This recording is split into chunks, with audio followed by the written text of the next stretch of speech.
আল্লাহুম্মা সাল্লি আলা মুহাম্মাদ ওয়া আলা আলি সাইয়্যিদিনা মুহাম্মাদ। নবী কয় তোরে হাতের মাথায় পালি দূরে থাপ্পড় দিতাম। ফেরেশতারা এই খবর পৌঁছে দেওয়ার সঙ্গে সঙ্গে নবী ওখান থেকে অভিশাপ করে, শুদ্ধ করে পড়েন, ওইটাও দুরূদ হতে পারে। আল্লাহুম্মা সাল্লি আলা সাইয়্যিদিনা মাওলানা মুহাম্মদ ওয়া আলা আলি সাইয়্যিদিনা মাওলানা মুহাম্মদ। এভাবে শুদ্ধ করে পড়লে দুরূদ হবে, কিন্তু যেভাবে গড় টাইনে দিয়ে পড়েন ও দোস্ত, ওর মধ্যে কোনো সওয়াব নাই, বিশুদ্ধ হচ্ছে না, অশুদ্ধ হয়ে যাচ্ছে। সাহাবায়ে কিরাম নবী পাকের কাছে এসে জিজ্ঞেস করছে, মিশকাতুল মাসাবি প্রথম খণ্ড কিতাবুস সালাতের ভিতরে বাবু দুরূদের মধ্যে যে পাইলাম, কয়েকদিন আগে পড়াইলাম। সাহাবায়ে কিরাম বলতেছেন, ওগো আল্লাহর নবী, আল্লাহ পাক বলেছেন ইয়া আইয়ুহাল্লাযীনা আমানু সাল্লু আলাইহি ওয়া সাল্লিমু তাসলিমা। মালায়েকাতু ইসাল্লুনা আলান নবী। আল্লাহ পাক তার রহমতুল নবীর উপরে রহমত নাজিল করে, ফেরেশতারা নবীর পক্ষ থেকে দোয়া করে, ফেরেশতারা নবীর পক্ষ থেকে ইস্তেগফার করে। ইয়া আইয়ুহাল্লাযীনা আমানু, সুতরাং হে ঈমানদাররা, সাল্লু আলাইহি ওয়া সাল্লিমু তাসলিমা, নবীর উপরে সালাত ও সালাম করো। সাহাবায়ে কিরাম বলেন, ওগো নবী, আমরা আল্লাম না, আমরা জানতে পারছি কাইফা উসাল্লিমু আলাইকা, আপনার পর সালাম দেব কিভাবে এটা জানছি। কিসের মাধ্যমে জানছো? কাফি তাশাহুদের মধ্যে জানছি। আত্তাহিয়াতু পড়ার সময় আমরা কি পড়ি? কি বলা হয়? আত্তাহিয়াতু লিল্লাহি ওয়াস সালাওয়াতু ওয়াত তাইয়্যিবাত। আসসালামু আলাইকা, বলেন আসসালামু আলাইকা, আসসালামু আলাইকা আইয়ুহান নাবিয়্যু। এইটা হলো সালাম দেওয়ার পদ্ধতি ছিল নবী পাককে। আসসালামু আলাইকা আইয়ুহান নাবিয়্যু, এই বলে আপনারা সালাম দিতে হবে, এটা তো আমরা জানছি আত্তাহিয়াতুর মাধ্যমে। ওয়া কাইফা নুসাল্লি আলাইকা ইয়া রাসূলুল্লাহ, আপনার পর দুরূদ পড়ব কিভাবে? যতবার সাহাবায়ে কিরাম জিজ্ঞেস করেছে, অতবার নবী পাক দুরূদে ইব্রাহিমের প্রশিক্ষণ দিয়েছে। কুলু আল্লাহুম্মা সাল্লি আলা মুহাম্মাদিন ওয়া আলা আলি মুহাম্মাদ কামা সাল্লাইতা আলা ইব্রাহিম ওয়া আলা আলি ইব্রাহিম ইন্নাকা হামিদুম মাজিদ। আল্লাহুম্মা বারিক আলা মুহাম্মাদিন ওয়া আলা আলি মুহাম্মাদ কামা বারাকতা আলা ইব্রাহিম ওয়া আলা আলি ইব্রাহিম ইন্নাকা হামিদুম মাজিদ। এরপরে এইটা নামাজের মধ্যে নবী পড়ছেন, সাহাবায়ে কিরাম পড়ছেন, সকল বুজুর্গানে দিন, সারা দুনিয়ার মুসলমান যারা নামাজ পড়ে সকলেই নামাজের মধ্যে দুরূদে ইব্রাহিমী পড়ে। আরো অনেক প্রকার দুরূদ আছে। আল্লাহর নবী বলেন, এক একটা দুরূদের এক এক ফজিলত। আমি তোমাদেরকে একটা ফজিলত ওয়ালা দুরূদ বলি, যেই দুরূদটা পড়লে আমি নবীকে তুমি স্বপ্নে দেখতে পারবা। এই নবীকে স্বপ্নে দেখতে মনে চায়? কতক্ষণ চায়? সাহাবায়ে কিরাম বলেন, ওগো নবী, আপনারে স্বপ্নে দেখলে লাভ কি? সরাসরি দেখলে আপনার নুরানি চেহারায় একটা ক্রিয়া আছে, ওই ফোকাসে কাফেরের মন নরম হয়ে যায়, মুমিনের মন আরো ভালো হয়ে যায়। আপনাকে সরাসরি দেখলে ফায়দা আছে, সাহাবী হওয়া যায়। আপনারে স্বপ্নে দেখলে লাভ কি? হুজুর বলেন, মান রাআনি ফিল মানাম রাআনি ইয়াউমাল কিয়ামা, যে আমারে স্বপ্নে দেখবে হাসরের মাঠে সরাসরি আমারে দেখবে। আপনারা হাসরের মাঠে সরাসরি দেখলে লাভ কি? হুজুর কয়, মান রাআনি ইয়াউমাল কিয়ামা ওয়াজাবাত লাহু শাফাআতি, যে হাসরের মাঠে সরাসরি আমারে দেখবে, আমার উপরে ওয়াজিব হয়ে যাবে তারে সুপারিশ কইরা জান্নাতে নিয়ে যাওয়া। আমার নবী এমন নবী, যে নবীরে স্বপ্নে দেখলেও লাভ আছে। কথা কয় না? আমার নবী এমন নবী, যেই নবীরে স্বপ্নে দেখলেও লাভ আছে। আমার নবী এমন নবী, যেই নবীর সাথে যে কোনো দিক দিয়ে আপনি মিল করতে পারলেই লাভ আছে। সময় নাই, সেদিকে আমি যাব না দোস্ত। ও আল্লাহর বান্দা, আল্লাহর নবীর উম্মত, তাহলে বেশি বেশি করে দুরূদ পড়বা। জানতে চাইতেছেন মনে মনে, ওই দুরূদটা কোন দুরূদ? যেই দুরূদ পড়লে নবীকে স্বপ্নে দেখা যায়।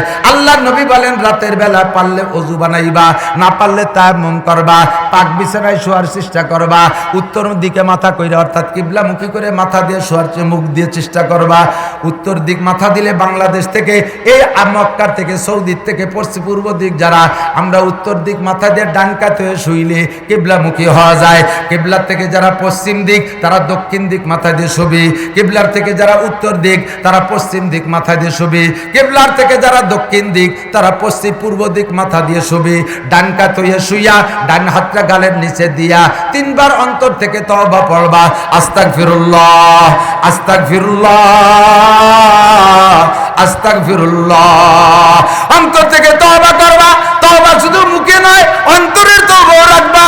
আল্লাহ সুদ খাবো না, আল্লাহর ঘুষ খাবো না, আল্লাহ জিনা করবো না, আল্লাহ চুরি করবো না, আল্লাহ দাড়ি কাটবো না, আল্লাহ মাথায় বেকায়দা সুন্নতের খেলাফ চুল রাখবো না, সুন্নতের খেলাফ পোশাক পরবো না, আমি জীবনে আরো কোনোদিন নামাজ ছাড়বো না, আমি অন্যায় অত্যাচার করবো না, মদ গাঁজা ইয়াবা ফেনসিডিল খাবো না। এই সব গুনাহ অন্তরে আইনা অন্তর থেকে 3 বার যদি আপনি পড়েন আস্তাগফিরুল্লাহাল্লাযী লা ইলাহা ইল্লা হুয়াল হাইয়ুল কাইয়্যুম ওয়া আতুবু ইলাইহি।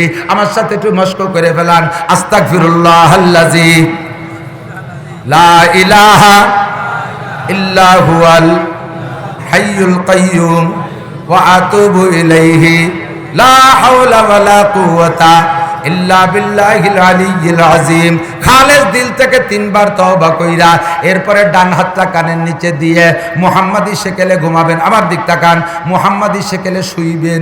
শোয়ার সময় আপনি সুন্নতি তরিকায় শোবেন, ঘুমের মধ্যে পরে যাওয়াই হয়ে যাবে। ঘুমোয় গেলে মানুষের হুঁশ থাকে না।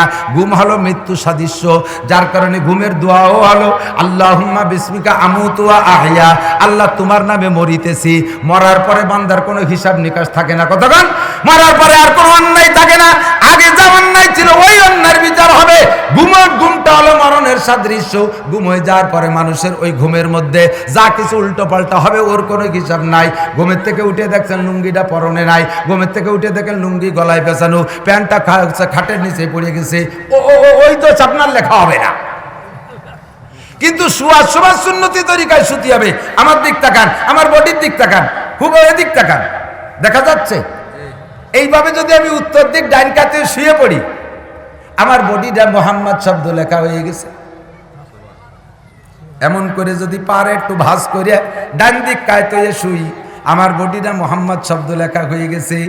মাথায় মিম, এই কেনুর থেকে এইটুক হা, পাশাটা আর একটা মিম, হাঁটুর নিচে ওইটুক দাল, মিলছে না? মাথাটা মিম, কেনুর থেকে এইটুক হা, আর পাশাটা আর একটা মিম, আর হাঁটুর নিচে দাল।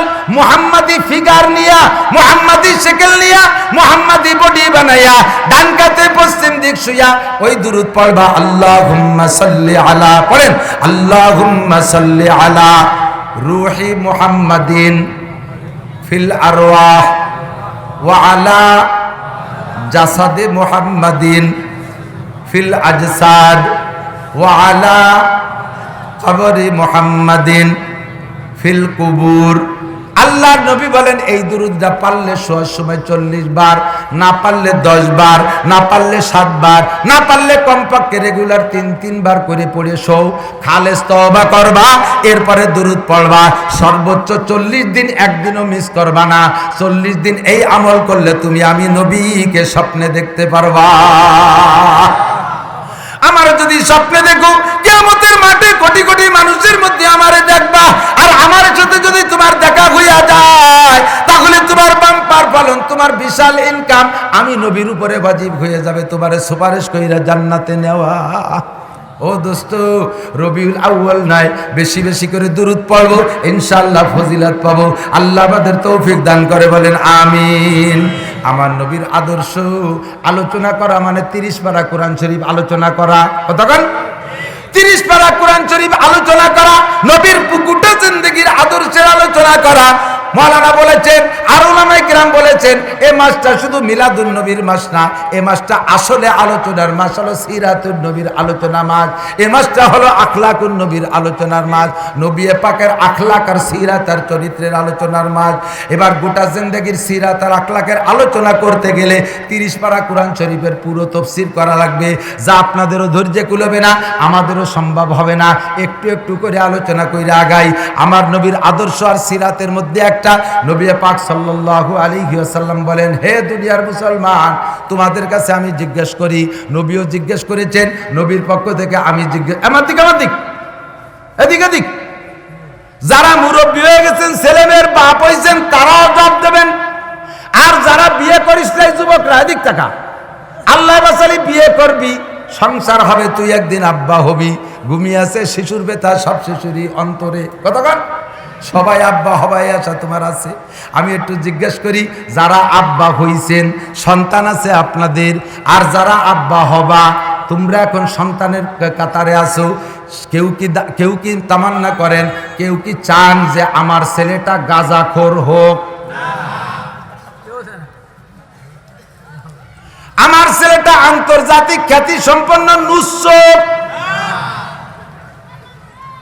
না, আপনার ছেলেটা চোর হোক, ডাকাত হোক, মস্তান হোক, সন্ত্রাস হোক, বিয়াদব হোক, ফেন্সিডিল খোর, ইয়াবা খোর, সাইগু খোর,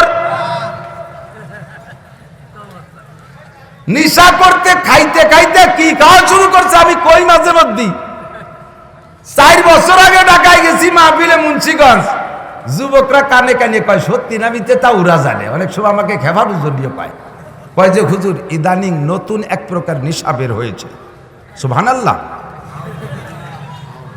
কি কদি কয় যে শুকনো পায়খানা পোড়াইয়ে ও কাগজের সিস্টেম করে ওর দুমনিলি সবচেয়ে ভালো নেশা হচ্ছে। শূন্য পায়খানা পোড়াইয়া দুমনিয়া নেশা করে। আমি বলি এগুলো কি চলছে? বলে হ্যাঁ এগুলো অ্যাভেলেবেল। দোয়া করলাম আল্লাহ এরা শুকনো গু খাইয়ে থামিয়ে যাক, যেন কাঁচা গু এগিয়ে না খায়। বলেন আমিন। টের পাচ্ছে না কোন জায়গায় আমিন কবে। ওরা যেন আওয়াজ আবার না খায়, বলেন আমিন। আপনার ছেলেটা পাশা বেরোনো প্যান্ট পরে গুরুক, এটাকে আব্বা চান? আপনার ছেলেটা আর এক বাড়ির একটা যুবতী মাইয়েরে নিয়ে আইছে উঠুক আমাদের বিয়ে ছাড়া, এইটা কোন কোন আব্বা চান? চান কেউ? যারা আব্বা হয়েছেন তারাও চান না, যারা আব্বা হবার তারাও চান না যে আমাদের সন্তানগুলো এত নষ্ট হোক, কেউ চায়? কিন্তু সিচুয়েশন সিস্টেম বর্তমান প্রেক্ষাপট যা চলতেছে, এই প্রেক্ষাপট আর এই সিচুয়েশনের সন্তানদেরকে ওই নোংরামি থেকে উঠাইয়া ভালো বানানোর কোনো সম্ভাবনা চোখের সামনে দেখতেছি, ঠিক কিনা? যেই সিস্টেমের সন্তান ভালো হবে সেই সিস্টেমে কেউ আগাচ্ছি না। আল্লাহ নবী পরামর্শ দিয়েছেন, নবীর চাইতে ভালো উপদেষ্টা দুনিয়ায় আছে? কার্ল মার্কস, ডারউইন, বিশ্বের কোন বিজ্ঞানী, 2.5-3 লক্ষ নবী রাসূল না, আমার নবী সবচাইতে বড় উপদেষ্টা। আর নবিয়্যু আওলা বিল মুমিনিনা মিন আনফুসিহিম, আমি আমার নিজের যত আপন, আমি আমার নিজের যত খায়ের খা, আমার চাইতে আমার নবী আমার জন্য বেশি বড় খায়ের খা। কথা কোন ঠিক ঠিক না? নবী যে পরামর্শ দেয় ওই পরামর্শ অনুযায়ী যদি সন্তান গড়েন, তাহলে খোদার কসম এই সন্তানগুলো লুচ্চু হবে না, বদমাশ হবে না, বেয়াদব হবে না, মেয়েগুলো ল্যাংটা হইয়া বাজারঘাট করবে না, মেয়েরা বাপের বাড়ি যাইয়া বাপের বাড়ি থাকতে বেয়াদবি করবে না, শ্বশুর বাড়ি যে শ্বশুর শাশুড়ির সাথে বেয়াদবি করবে না। সমাজটা সুন্দর হবে যদি ওই পদ্ধতিতে আগাই। কথা কোন ঠিক ঠিক না?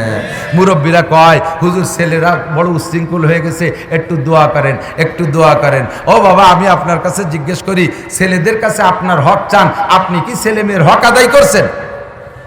আপনি যদি ছেলে মেয়ের হক আদায় না করে থাকেন, তাহলে আমি হাজারো ওয়াজ করে আপনার এই ছেলেদেরকে হক আদায় করতে পারবো না। আমার কি হক ছিল? 1 নম্বরে হুজুর কয় মা উলিদালাহু ওয়ালাদুন ফালিহসিন ইসমা। অন্য হাদিসের মধ্যে আসছে বাচ্চা জন্মের পরে সর্বপ্রথম বাচ্চার হক আপনার কাছে, সর্বপ্রথম বাচ্চা বড় হয়ে ইনকাম করতে শেখার পরে হলো সন্তানের কাছে আপনার হক। আর ওরে জন্মের থেকে নিয়ে বড় হওয়া পর্যন্ত আপনার কাছে তার হক। কথা বল না কেন? 1 নম্বর হক, জন্মের পরে তার গোসল করাইয়া সুন্দর করে ডান কানে একটা আজান আর বাম কানে একটা একামত, এইটা কি তুমি দিছিলে? সেজারে হয়েছে হাসপাতালে, ও জায়গায় আজান দিতে যা নিষেধ, ও জায়গায় আজান নিষেধ, ও জায়গায় আর একটা নিষেধ না।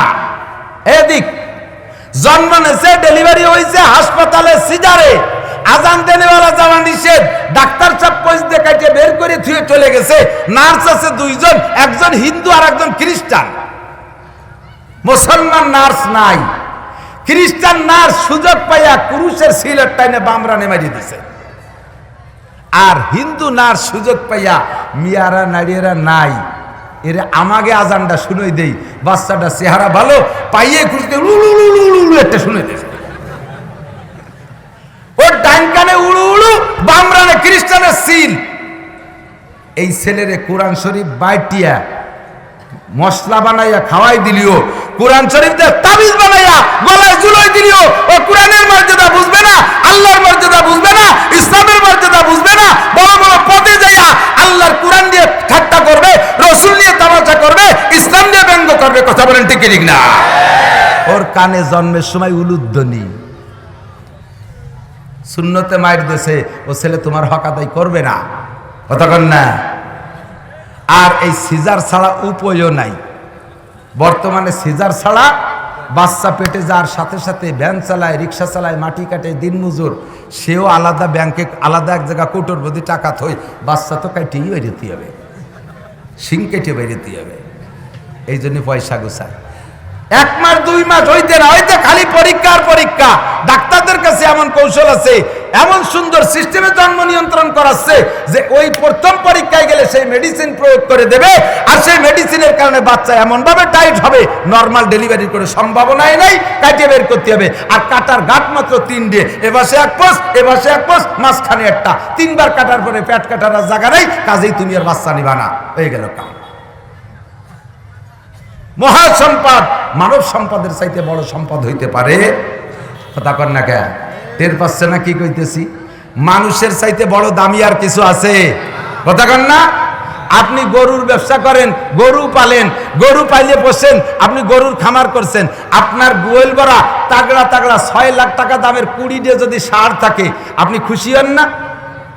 ষাঁড় পালছেন 20 দিয়ে, একটুতে বড় করতে করতে বিশাল 6 লাখ টাকা দামের হয়েছে, বাঘের মতো সিংহর মতো 6টা ষাঁড় দাঁড়ায়, 20 দিয়ে 20টে ষাঁড় দাঁড়ায় আছে, কুরবানির চাঁদ ওঠেনি কি খালি গাবতলির হাটে নেবেন ট্রাক ঠিক করতেছেন, কি খুশি। এই 20টে গরু আপনার পালে থাকলে আপনি এত খুশি, আপনার পালে 20টে ছেলে হলে আপনি খুশি হন না কেন? 20টে গরুর দাম বেশি না 20টে ছেলের দাম বেশি? একটু কন না। 20টে গরুর দাম বেশি না 20টে ছেলের দাম বেশি? 5টা গরুর দাম বেশি না 5টা ছেলের দাম বেশি? 20টে ছেলেকে হবে না, খালি খালি অত বড় খোটের মধ্যে যাইয়েন না। গেলাম না, 5টার মধ্যেই থাকলাম। বড় বড় 5টা ষাঁড়ের মর্যাদা বেশি না 5টা মানুষ ছেলের মর্যাদা বেশি? 5টা ছেলের, একটা ওসি, একটা টিওনো, একটা ম্যাজিস্ট্রেট, একটা ডিসি, একটা জজ। 5টা ছেলের, একটা ইঞ্জিনিয়ার, একটা প্রফেসর, একটা ডাক্তার, আরেকটা সেনাবাহিনীর বড় অফিসার, আরেকটা পুলিশের বড় অফিসার। 5টা ছেলে, একটা হাফেজ, একটা মাওলানা, একটা মুফতি, একটা মুহাদ্দিস, একটা সাইকুল হাদিস। আর 5টা গরুর, একটা মুফতি, একটা মুহাদ্দিস, একটা ডাক্তার, একটা ইঞ্জিনিয়ার, একটা সেনা প্রধান। 5টা গরু এ হবে কোনোদিনও? 22 লাখ টাকা বিক্রি হবে কুরবানির চাঁদের 10 তারিখ আসা পর্যন্ত, হায়াত শেষ। ঠিক কিনা? গরুর মর্যাদা বুঝলে ছেলের মর্যাদা বুঝলে না, গরুর মর্যাদা বুঝলে সন্তানের মর্যাদা বুঝলে না। ব্রেক করে থামাই দিছো একটা অথবা 1.5টা অথবা 2টা। 1.5টা মানে একটা পুরো হয়েছে আর একটা আইট কোল হয়েছে, ঠ্যাং নাই, একখান হাত নাই, একখান কান নাই, একটা চোখ নাই, এটা এক সাইড ধরেই নাই। এতটুকুর পর খুশি। ফাঁকে একটু কয়ে যাই, এক বাপের এক ছেলে, এক বাপের এক ছেলে। আমি গোটা বাংলাদেশ ঘুরে আসছি, পেপার পত্রিকা দেখি, বাস্তব দেখি, নগদে দেখি, সরাসরি দেখি, ফোন শুনি। 99% শতকরা 99% এক বাপের এক ছেলে উড়োটিয়া, বাদামিয়া, লুচ্চো, বিয়াদব, মদকর, গাঁজাখোর, এবাকর, হাইলুও, ফালতু, আসুসা, আপাদুয়া, বেয়ার হুটুয়া, বুনো, বাদামিয়া। বাপ মরার পরে ভিটে বাড়ি বেচা, এরপরে শ্বশুর বাড়ি বেচা শুরু করে। শ্বশুর বাড়ি বেচার পরে শাশুড়ির বাপের বাড়ি যা পাবে তা বেচে। ও যে কাগজ কলম বোঝে, সেটেলমেন্টের অফিসার অত বোঝে না, ভূমি মন্ত্রী অত বোঝে না। শ্বশুর বাড়ি বেচার পরে শাশুড়ির নানি শাশুড়ির বাপের বাড়ি কি পাবে? এই খুঁজতি খুঁজতি 14 পুরুষ বেঁচে অপেক্ষায় আছে। হাওয়া আলাইহিস সালাম মা হতো আমাদের, ওনার কাছ থেকে আমি মিরাজ পাবো, সেটুকু বেচবো। আর একটাই যদি বদমাইশ হয়ে যায়, উড়োটে বাদামি হয়ে যায়, আপনারে ভাত না দেয়, যাবেন কোন জায়গা? একটার একটাই যদি খারাপ হয়ে যায় যাবেন কোন জায়গা? আর পাঁচটার পাঁচটাই খারাপ, খুবই কম হয়। দুটাই না দিলেও তিনটাই দেয়, তিনটাই না দিলেও দুটাই দেয়, চারটাই না দিলেও একটাই দেয়, একটা না একটা দেয়ই দেয়। যে কোনো জায়গা ঘাটে নিতে পারবা। আর একটা যদি বুনো বাদাই মেরে যায়, মরবা কোন জায়গা যাইয়া? সব মুহি ঠিক, কাজে আবার যা যা দরকার সব তো শোকের তলে আছে। আস্তাগফিরুল্লাহ। আল্লাহ মাফ করুক, আমিন। এবার তোমার সন্তানের হক তুমি আদায় করেছো, ডান কানে আজান বাম কানে ইকামত যদি দিয়ে থাকো, আল্লাহর সাথে রসুলের সাথে জন্মের সময় তার পরিচয় করাই দেছো, 2 নম্বর সুন্নত আদায় করো। তুমি ওই বাচ্চাটাকে মায়ের দুধ খাইতে দেওয়ার আগে বাজার থেকে, টেকেরহাট বাজারের থেকে, এই টেকেরহাট বাজারের থেকে খেজুর কিনে ঘরে রাখবা। এই মাদ্রাসার মোহতাম সাহেব হুজুরে নিবা, এই মাদ্রাসার বড় একজন আলেমকে নিবা, নিয়ে আলেম সাহেবকে দিয়ে খেজুর খাওয়াইবা। আর ওই খেজুরের থেকে হুজুর খাওয়ার পরে মুখের থেকে একটু মিষ্টি লালা বাচ্চার জিভে লাগাই দিবা। ওই বাচ্চারা আস্ত খেজুর খাতি দিবা না। আস্ত খেজুর দিলে তো বাচ্চা গিলতে পারবে না, তো খাই বোঝে না। তেফলে রাগার না দেখিবার যায় শীত, তেফলে রাগার না দেখিবার যায় শীত, তেফলে মিসকিনরা আজানান মুর্দাগির। দুধের বাচ্চারে গোস্ত রুটি দিলি চলবে না, ওরে খেজুর খাওয়ানো যাবে না। হুজুরের জিব্বে থেকে খেজুর মাখানো একটা লালা হুজুর নিজের হাত দিয়ে দেবে। হুজুরের যে মেধা, হুজুরের যে তাকওয়া, হুজুরের যে পরহেজগারি, হুজুরের ভিতরে যে আল্লাহওয়ালা ভাব, এর অংশ আল্লাহ তাআলা আপনার সন্তানকে দেবে। ও যদি ডাক্তার হয়, ও যদি ইঞ্জিনিয়ার হয়, ও যদি শিল্পপতি হয়, ও যদি কোটিপতি হয়, ও চেয়ারম্যান হবে, মেম্বার হবে, এমপি হবে, মন্ত্রী হবে, জীবনে কোনোদিন আল্লাহ আল্লাহ রসুলের বিরুদ্ধে, ইসলামের বিরুদ্ধে কোনো সংবিধান খাড়া করবে না। ইসলামের পুরনো ঐতিহ্যকে সে মুছে দিয়া নতুন কোন সংবিধান দাঁড় করার চেষ্টা করবে না। গোড়ায় মার খাইছেন, মাথায় এসে ঠেললি তো কাজ হবে না। আমি বলে থাকি না উদাহরণ, মেহগুলি গাছ লাগানোর সময় গোড়াটা বাড়ির মধ্যেই লাগাইয়া মাথাটা বাসের বাড়ির দিকে কাজ করে দিচ্ছেন। 30 বছর পরে এত মোটা হইয়ে বেকা হইয়ে মোটা হয়েছে, এখন ওই গাছ রেখে এই সর্পসর নদীর সবাই মিলে ঠেললি সোজা হবে? তোমরা বিয়া হয়ে যাবা, গাছ সাথে বেকাই থাকবে, সোজা কেউ হতে পারবে না, ঠিক না? জন্মের সময় যার বিসমিল্লাতে ভুল, ও ছেলে নবীর সারা করে না কবুল। এরপরে আসো খেজুর খাওয়ানোর পরে মারা চেষ্টা করবে নিজের স্তনের দুধ বাচ্চারে খাওয়ানোর জন্য। ও মা, তুমি তোমার হক আদায় করো, তুমি তোমার হক আদায় করো। বাচ্চারে তুমি স্তনের দুধ খাওয়ানোর চেষ্টা করবা। ওই বাচ্চা তোমার রক্ত মাংস শুষে খাবে, মরণকাল পর্যন্ত মা ছাড়া কিছু বুঝবে না। কিন্তু কায়দা করে নিজের শারীরিক গঠন ঢিলাঢালা হয়ে যার ভয়তে বাচ্চারে নিজের স্তনের দুধ খাওয়াবে না, নিজে আজীবন ইয়াং থাকবে। এই জন্য ফিডার কিনে দুধ কিনে করে রেডি রাখে, ফিডার দিয়ে তারে দুধ খাওয়া। ফিডারে যে দুধ খাওয়া, সে দুধ কোন দুধ? আমেরিকান গায়ের দুধ, ইটালির গায়ের দুধ, জাপানের গাভীর দুধ, চায়নার গাভীর দুধ। যে যে দেশের গায়ের দুধ খাইছে, ওই বাচ্চা সেই দেশের দিক টান হইয়া যাবে। তুমি মা বলে তোমারে মারে করে পরিচয় দেবে না। ও খাইছে আর একজনের দুধ, তোমারে মা কবে কে?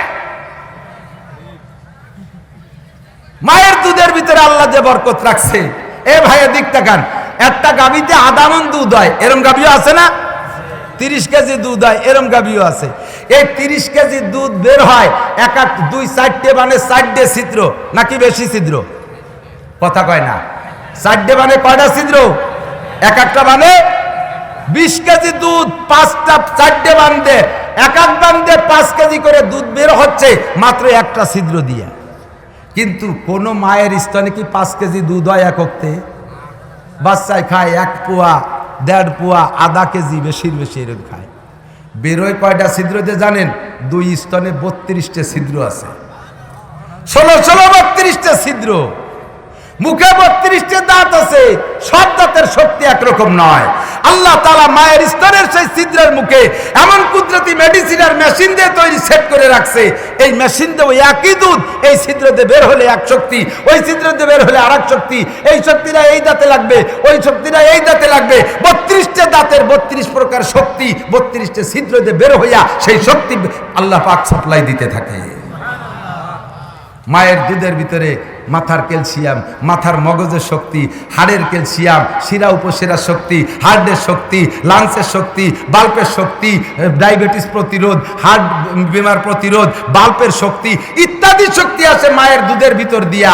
আর সেই দুধ বাদ দিয়ে খাওয়াচ্ছ তুমি 12 দেশের দুধ। আল্লাহ বাসারি দেখেন, আমাকে ছোটবেলা দেখি নেই এইরকম ডিবো ডুবো বুলাবান বাচ্চা, ওই 1-1.5 বছরে তার গায়ে 42, 45, 50 কেজি ওজন। এর সেম কোয়ালিটি অফ পোল্ট্রি মুরগি, আটা দেয় রাস্তায় দিয়ে গড়িতে চলে যায় খালের মধ্যে, পেট ভরা রস। ওকে ডায়াবেটিস হয়ে যাবে মাত্র 18, 19, 20 বছর বয়সে। মায়ের দুধ খাওয়ার নাই, হক নষ্ট করেছেন। আবার আপনি বুড়োকালে যাইয়া সেই ছেলেতে আমারে মা কয় না, ও শাশুড়ির পিছনে মূল্য বাছুরির মতো হ্যাম্বাতে তালে তায়। শাশুড়ির পিছনে যে ডাকে মা মা মা, বাছুরি ডাকতে হ্যাম্বা, আর মা রে মা কতি চায় না। কথা কর না কে? হক আদায় করেন সন্তানের, তাহলে সন্তানে আপনার হক আদায় করতে চা লাগবে না। 2 নম্বর, 3 নম্বর, 4 নম্বর গুলো ভালো করে মনে রাখবেন। 7ম দিন বাচ্চার নামে আকিকা করে দেবেন। ছেলে হইলে 2টে ছাগল খাওয়াইয়া দেবেন মানুষকে, নইলে জবাই করে গোস্ত ভাগ করে দেবেন। মেয়ে হইলে 1টা ছাগল। এই আকিকা কইরা আকিকা করে, কিন্তু আবার তার মধ্যে ব্যবসা করে। আকিকা খাওয়াইয়া খড়ে আটকাইয়া সামনে কালেক্টর একটা বসাই দিয়া, কিরানি মোহরি বসাই দিয়া জম্মের কালেকশন করে। 2 ছাগলে খরচ হয়েছে 20,000, সব মিলে খরচ হয়েছে 50,000। এক আকিকায় ইনকাম করছে 2 লক্ষ টাকা। এক যে ছেলের তো আকিকায় ভালোই হলো, আমার আকিকাটাও কি করি ফেলবো নাকি? তো ভালোই ইনকাম। আকিকা করে 20 বছর চলতে পারবা, এটা ফাজলামি। নবী বলেন আকিকার দাওয়াত পাইয়ে যদি কেউ না খায়, সে সুন্নতের খিলাফ করলো। ওলিমা, বউবাতের দাওয়াত পাইয়া, যাকে আরবিতে বলে ওলিমা, বাংলায় কয় বউবাত, এই বউবাত অনুষ্ঠানের দাওয়াত পাইয়ে যদি কেউ না খায়, ফালাইসা মিন্নি, সে আমার উম্মত না। নবীরে কইলাম হুজুর খাবো তো দাওয়াত পাইয়া, কিন্তু ও বাড়ি যে খাইয়া আসার সময় যে আবার কালেকশন করে, তা কি করবো? নবী কয় জম্মের খাবি, পরাণ বইরে খাইয়া দাঁত বারে হাসতে হাসতে চলে আসবে, পকেটে হাত দিবি না। এই আকিকা কালেকশন করা টাকা, ওলিমা কালেকশন করা টাকা, এই টাকা শুয়ারের পায়খানার চাইতে হারাম। আর এক অনুষ্ঠান করে মুসলমানি অনুষ্ঠান, তা আবার টাইম মতো দেয় না। 16, 18, 20, 22 বছর বয়স, সেই সময় পাইর দেয়। আজাম একটা ডেকে এনে 3 দিন মাইক বাজাইয়া, এরপরে গরু 2টে মারিয়ে দিয়ে খাওয়াইয়া আর এক কালেকশন। মায়ামদ্দার লাফালাফি ফালাফালি নাচনগণ ঢোল ডগর বাজাইয়া। মুসলমান বাড়ি না, উড়াকান দিয়েছি, টের পাওয়া যায় না, ঢোলের বাড়িতে। কথা কর না গায়ে সুন্নত আদায়তে 14 কোটি ফরজ তরফ করে ফেলে দেয়। এইগুলো বাদ দিয়ে আসো গোড়ায় চলে যাই। তাহলে বাচ্চার আকিকা করেন, আকিকা করবেন বিনা পয়সায়, 1 টাকা কালেকশন করবেন না, হারাম টাকা কালেকশন করবেন না। 7ম দিন বাচ্চাটার নাম রাখবেন কি বলা হয়, মাউলিদাহু আলাদুন ফালিউহসিন ইসমা ও আদাবা। নবী বলেন সুন্দর করে একটা নাম রাখো, ভালো একটা নাম রাখো। এই মাদ্রাসার হযরত মাওলানা মোস্তফা সাহেব রহমতুল্লাহ আলাইহির নামের সাথে নাম মিলেও এই নামটা মুহাম্মদুর রাসূলুল্লাহ মোস্তফা সাল্লাল্লাহু আলাইহি সাল্লামের নামের সাথে নাম মিলে যাবে। কথা কোন ঠিক না? এখন কয় ও তো সব পুরোর নাম, নিউ নাম রাখতে হবে। নিউ নাম রাখতে রাখতে রাখতে রাখতে যা ছাতা মাথা আওয়াজ আবার রাখে, তা কইয়ে ডাকতেও লজ্জারে বমি আসে। ফেরেশতারাও নাম কথি লজ্জা পাবে, ইয়ে কয় কি, লালটু, বল্টু, জুয়েল, টুয়েল, টুলু, লুলু, সেনু, মেনু, এ কি নাম?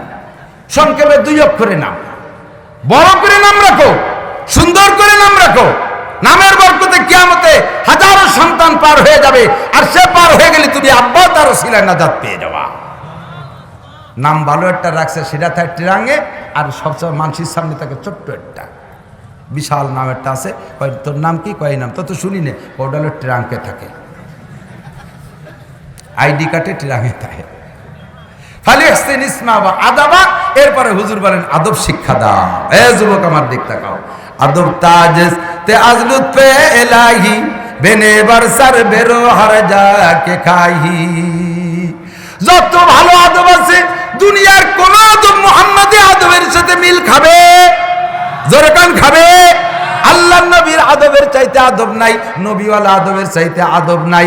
নবীওয়ালা আদব শিখতে হলে আসেন মাদ্রাসায়।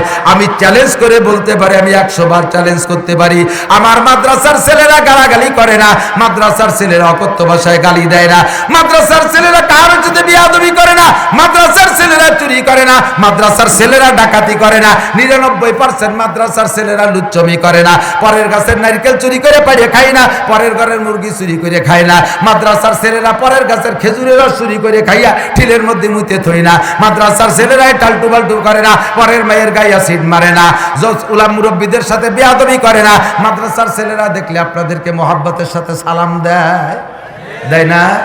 কত সুন্দর, আসসালামু আলাইকুম। এই আমি আসছি, ছোট ছোট বাচ্চারা আসসালামু আলাইকুম, হুজুর আমি জুতোটা নেই, হুজুর কোথায় বসবেন, হুজুর কি খাবেন, হুজুর পানি লাগবে, হুজুর পান লাগবে, হুজুর নাস্তা খাবেন, কত সুন্দর। আর বহুত অন্যান্য পরিবেশে গেছি, তারা কথা বলতেও জানে না, দিশেও পায় না, কারণ কিছুক্ষণের জন্য লেখাপড়া করে ছেড়ে দেয়, এরপরে আদব আদর্শের প্রশিক্ষণ নাই। এখানে উস্তাদরা সাথে থাইকা 24 ঘন্টা তাদেরকে আদব শিক্ষা দেয়। এই মাদ্রাসার খবর আমি জানি না, আশা করি তেমনই। আসেন আপনি আমার মাদ্রাসায়, আমার সুলতান সেই মাদ্রাসায় যাবেন, মাগরিবের নামাজের পরে একবারে এলান দেওয়া লাগে না, ছোট থেকে নিয়ে মক্তবের এতটুকু পোলা পান, সেগুলো মাগরিবের 4 রিকাত 5 রিকাত 3 রিকাত ফরজ, 2 রিকাত সুন্নতের পরে 4 রিকাত আওয়াবিনের নামাজ সকলে পড়তেছে। ফজরের নামাজের পরে সবাই সূরা ইয়াসিন তিলাওয়াতে বসে গেছে, ছোটরা যারা না পারে তারা তসবিহ পড়তে তালে আছে। জোহরের নামাজের পরে ফতমে খাজি গান পড়তেছে। নামাজের 10 মিনিট আগে মসজিদে যাবে। আপনারা জানতেও পারবেন আমার মাদ্রাসার 450 ছাত্র পুরুষ শাখায়, একটা ছেলে মসজিদের মধ্যে বসা আছে এমন কোনো আওয়াজ পাবেন না। আমার ছেলেদেরকে নিয়ে বসে কথা বলি, একটা বারো বলি না চুপ থাকো, আপনারা বুঝবেনই না বাইরের থেকে যে মসজিদের মধ্যে 450 মানুষ আছে, একেবারে একটা মাসির শব্দও নাই। আর বহুত প্রতিষ্ঠানে, জেনারেল প্রতিষ্ঠানে দোয়া করার জন্য নেয় 16 জন শিক্ষক আইলু লাঠি নিয়ে দাঁড়ায় রয়েছে, একের বীর পুরুষের মতো, বারোই দুলোইয়ে থামাতে পারে না। এরপর স্যারের সাথে স্যার ছাত্রকে গ্যাঞ্জাম লেগে গেছে। তো পরীক্ষা করেন, কমপক্ষে 500 ছেলের রক্তের মধ্যে এবার গন্ধ পাওয়া যায়, ঠিক কি ঠিক না? আর মাদ্রাসার গোটা বাংলাদেশের সমস্ত ছাত্র রক্ত পরীক্ষা করেন, একটা ছেলের রক্তের মধ্যে এবার গন্ধ নাই। পরিষ্কার পবিত্র পরিচ্ছন্ন রক্ত পাইতে হলে এখানে আসেন, কারণ এদের সাথে লাগছে কোরআনের ছোঁয়া। আর কোরআন এমন একটা ফিল্টার, যার মধ্যে ঢুকলে ওমর খলিফাতুল মুসলিমিন হয়ে যায়, যার মধ্যে ঢুকলে আবু সুফিয়ানের মতো কাফেরদের নেতা সে আল্লাহর ওলি হয়ে যায়, সাহাবা হয়ে যায়, যার মধ্যে ঢুকলে বড় বড় মস্তান ওলি হয়ে যায়। এই কোরআনের ফিল্টার ছাড়া অন্য কোনো ফিল্টার নাই মানুষকে অরিজিনাল মানুষ বানানোর জন্য, ঠিক কি ঠিক না? আসেন দোস্ত, নবীওয়ালা আদর্শে আমি নিজেও গড়ি, আমার সন্তানদেরকেও গড়ার চেষ্টা করি। দেশটা সুন্দর করে গড়তে হলে আগে লাগবে মা ভালো, তাহলে হবে সন্তান ভালো, আর সন্তান যদি ভালো হয় তাহলে আর ওয়াজ নসিহত লাগবে না, এমনিতেই সমাজ গড়ে উঠবে। আল্লাহ তাআলা আমাদের সকলের সন্তানদেরকে নেক সন্তানে পরিণত করুক, সবাই বলি আমিন। আপনাদের এলাকার এই মাদ্রাসা প্রথম সময় হযরত মাওলানা মুস্তাফা হুজুর রহমাতুল্লাহ আলাইহির সাথে আমার আপন মামা হযরত মাওলানা বজলুর রহমান সাহেব ছিলেন, ওই নড়াইল কালিয়াবাড়ি, মামাও ছিলেন এই জায়গায় সেই সময়। পরে মামা চলে গেছেন, আমার কাছে মামা এই মাদ্রাসা বিস্তারিত বলেছেন। এই সাথে সেই সূত্রে আমার মাম বাড়ির আবদার হিসেবে এই মাদ্রাসার সাথে আমারও খানিকটা সম্পর্ক আছে, মোহাব্বতে আসি। গত বছর না তার আগের বছর এসে হুজুরকে পেয়েছি, আর এবছর হুজুর চলে গেছেন, আমিও এবার আসি, আগামীবার নাও থাকতে পারি, কথা কোন ঠিক না? আপনি এবার আসেন, আগামীবার নাও থাকতে পারেন। এই জন্য যুবকরা বসো, তোমাদের জন্য দোয়া হবে, ভালো লেখাপড়া করবা, ভালো চাকরি পাবা, ভালো বিয়ে শাদী করতে পারবা, কর্মজীবন উজ্জ্বল হবে, সব কিছু মিলে তোমাদের পক্ষে দোয়া হবে। দুরূদ শরীফ পড়ে আল্লাহুম্মা সাল্লি আলা মুহাম্মাদিন ওয়া আলা আলি সাইয়্যিদিনা মুহাম্মাদিন ওয়া বারিক ওয়া সাল্লিম। আল্লাহুম্মা সাল্লি আলা মুহাম্মাদিন ওয়া আলা আলি সাইয়্যিদিনা মুহাম্মাদিন ওয়া বারিক ওয়া সাল্লিম।